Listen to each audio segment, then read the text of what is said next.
बेला महकता है तो लगता है रात खुशबू में डुबकी लगाकर आई है। मधुकामिनी भी रात में ही अपने पंख खोलती है और उड़ती रहती है सूरज के आने तक। इन सब से अलग एक और खुशबू है जो मादकता की हद तक मदमस्त करती है, जो शाम ढलते ही अपनी मधुशाला में बुलाती है और भोर की पहली किरण तक हिलने नहीं देती। हवा के हर झोंके के साथ खुशबू का एक प्याला थमा देती है।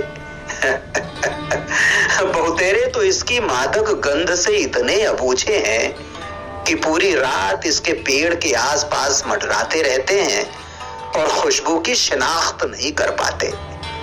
ठीक वैसे ही जैसे मृग कस्तूरी की गंध की तलाश में भटकता रहता है जंगल के इस कोने से उस कोने तक, और कोई उसे उसकी नाभि का पता नहीं बताता। इसकी खुशबू आसानी से पहचान में इसलिए नहीं आती क्योंकि इसका खानदान सबसे अलग है। ये केवल गुल नहीं है, पूरा गुलदस्ता है। पत्तियां भी अकेली नहीं है, 7 पत्तियों का पूरा कुनबा है। इसका नाम भी इसकी सुगंध से नहीं, इसकी पत्तियों से है। संस्कृत इसे सप्तपर्णी कहती है, बांग्ला छातिम और हिंदी चितवन पुकारती है। अगर वानस्पतिक नाम जानने में रुचि है तो एलेस्टोनिया स्कॉलरिस है। ये भारतीय उपमहाद्वीप का सदाबहार देशज वृक्ष है। खैर, पुकारिए भले ही किसी नाम से, लेकिन किसी रात अगर इसकी खुशबू डोरे डाल दे तो आप इसके दीवाने बनकर मटरा ही लेना इसकी गली में, क्योंकि ये मिलेगी ठीक उन्हीं दिनों में जब हवाओं में हल्की हल्की ठंड घुलेगी और शरद दबे पांव आएगा धरती के आंगन में। जब रात लुभाएगी और अपने साथ कुछ वक्त बिताने के लिए बांह पकड़कर घर से बाहर निकालेगी। जब घास की फुनगियों पर ओस आकर ठहर जाएगी और झींगुरों की आवाज का कोरस सुनाई देता रहेगा देर तक। बदन पर ठंड सुरसुराने लगे तो इसकी खुशबू की तलाश में निकलिएगा, और इसकी खुशबू अगर किसी राह में मिल जाए तो समझिएगा अपने लाव लश्कर के साथ ठंड ने पास में ही कहीं पड़ाव डाला हुआ है। जब भीतर अध्यात्म का सोता फूटने लगे तो इसकी छांव में बैठकर गुरुदेव रविंद्रनाथ के पिता देवेंद्रनाथ ठाकुर की तरह ध्यान लगाइए। कोई गीत मचलने लगे तो इसके चबूतरे पर बैठकर गीतांजलि लिख डालिए, जिसे साहित्य का नोबेल प्रणाम करेगा। किसी संगीत को रविंद्र संगीत में बदल डालिए। बीमारी सताए तो इसे औषधि बनाइए। जुकाम बुखार में इसकी झाल का काढ़ा पीजिए। दांत खाज अल्सर घाव में इसकी पत्तियों का रस और इसका दूध लगाइए। शिशुओं को पिलाने के लिए पर्याप्त दूध न निकले तो प्रसूताओं को इसकी छाल के रस का अमृत पान कराइए।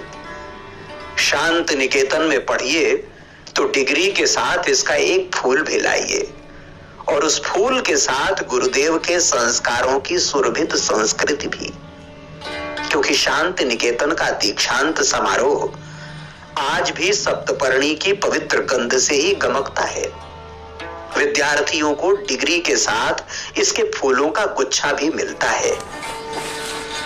जब चांद पर ही दाग है तो भला सप्तपर्णी की कीर्ति पर कलंक कैसे नहीं होगा। कुछ लोग इसे यक्षिणी का वृक्ष कहते हैं। मानते हैं कि इसकी खुशबू पहले किसी जादूगरनी की तरह अपनी ओर खींचती है, फिर करीब आने पर यक्षिणी मार डालती है।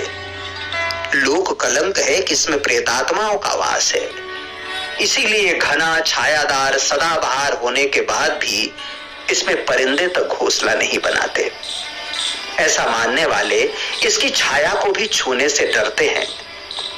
अब पीपल और इमली के यश पर भी तो इसी तरह के धब्बे हैं। इसकी गंध से नफरत करने वालों की धारणा है कि ये दमा अस्थमा की जड़ है, जबकि सच ये है कि परागण के दौरान फूलने वाले कई पेड़ पौधों के पराग कण एलर्जी का कारण बनते हैं, और ये बड़ी ही सामान्य एलर्जी है। परागण हर फलने फूलने वाले पेड़ पौधों में होता है। दोष बेचारे सप्तपर्णी के सिर गया। रूप रस गंध को भी कितना अपयश झेलना पड़ता है, सप्तपर्णी इसका उदाहरण है। बहरहाल अगर मुझे खुशबू को पोटली में भरने का हुनर आता तो अक्टूबर की इन्हीं रातों में भर लेता और बांट देता 7 समंदर को, 7 दिनों को, 7 रंगों को, 7 सुरों को, 7 फेरों को, अरे 7 लोगों को। सप्तपर्णी, तुम्हारा शब्द समूह बहुत विशाल है। तुम खिलते रहना इसी तरह, महकते रहना इसी तरह, रकीबों को भी आशिक बनाते रहना इसी तरह। दिल के इस किस्से का हिस्सेदार बनने के लिए आप सभी का शुक्रिया, मेहरबानी, नवाजिश। फिर एक विनती, फिर एक गुजारिश। अगर आप चाहते हैं कि हिंदी का लालित्य बचा रहे, इसकी खूबसूरती कायम रहे, इसका दिल बचा रहे, तो सब्सक्राइब करें दिल से। मैं आता रहूंगा दिल तक। Playlist songs non stop.